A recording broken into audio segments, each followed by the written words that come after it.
They came from London, Lancashire, Derbyshire and beyond. Head teachers, employers, partners and Ofsted, descending on Newcastle to find out what Edge Future Learning is all about and how it fits into the current education landscape.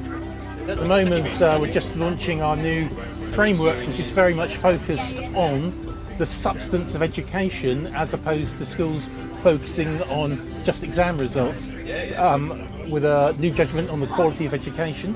So this seemed like an example in my particular area, looking at enterprise, of something that's working to broaden people's experience. We're sponsored by an employer, so we have quite a few employer links and we've been doing some employer work and there's some amazing work going on, but I just need that overarching structure or model that I could hang everything on. This is no ordinary bus.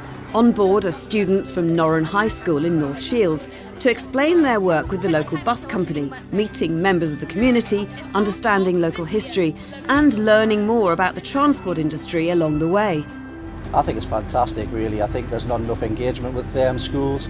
And I think this is a really, really good opportunity for us to be able to get into schools and to be able to let them know what's out there, really.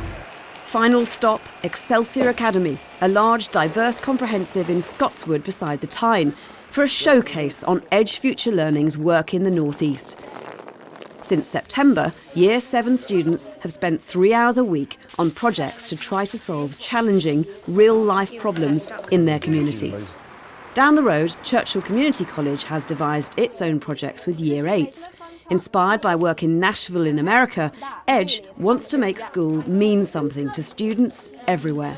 We were seeing on the ground in the schools that we were working really closely with, particularly in Nottingham and in Milton Keynes, that young people were really disengaged and didn't understand the purpose of school for them and felt that it was for other kids that were, in quotes, bright and clever and not for these kids that were struggling to deal with secondary school. And this very narrow curriculum that was being offered, which for many young kids was losing their opportunity to do things like art and music, drama and sport, all the things that they felt that they were really good at.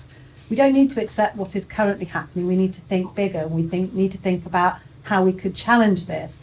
And we wanted to be polite disruptors to what was currently happening. We went across to Nashville, and yes, I was indeed very sceptical that this was possible. And we saw out there something that we've been able to come back and have a look at how we use that as a framework and how we use that to try and challenge what we are doing. This is a way of really challenging the lifeblood of our school. It has been transformational.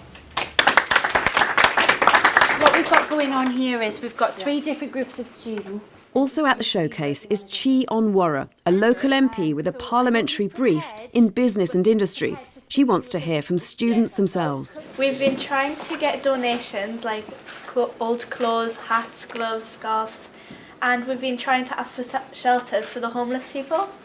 That's fantastic. That is so important. You know, I wish I'd known because I've got some clothes that I want to donate to home, and it's one of my priorities. I think it's really important to recognise that the objective of school, of education, is not simply to pass exams.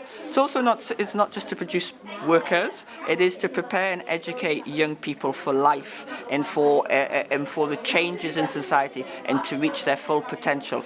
And project-based learning, obviously, from what I've seen, has an important role to play in that. So how did you find the project learning? Is that a better way of learning for you? It was easy to understand, and it did challenge me at some points, so we tested what we knew, and I just liked coding it, and it was fun to do. Well, it's very impressive, and this project seems to be having clear learning objectives and assessing and tracking against them. So in that sense, it seems to be doing what we'd be looking for in terms of exposing pupils to a range of experiences, getting them ready with the skills that employers and the community are looking for. So it's to remind you to wash your hands in places like schools and hospitals, so people don't get as infected and germs, and attendance as well. because like the less germs, less people are off school. It's certainly been very, very inspiring and really interesting to see how a model from America has been translated into the English system. And I think that's always a sort of blocking point. People just think, well, how could I do it? We need teachers doing this day in, day out in their everyday lessons, not just those one-off special events. As Edge's special showcase draws to a close, in schools across the country its vision is spreading, supported by its specialist staff and the expertise they're developing here in the North East.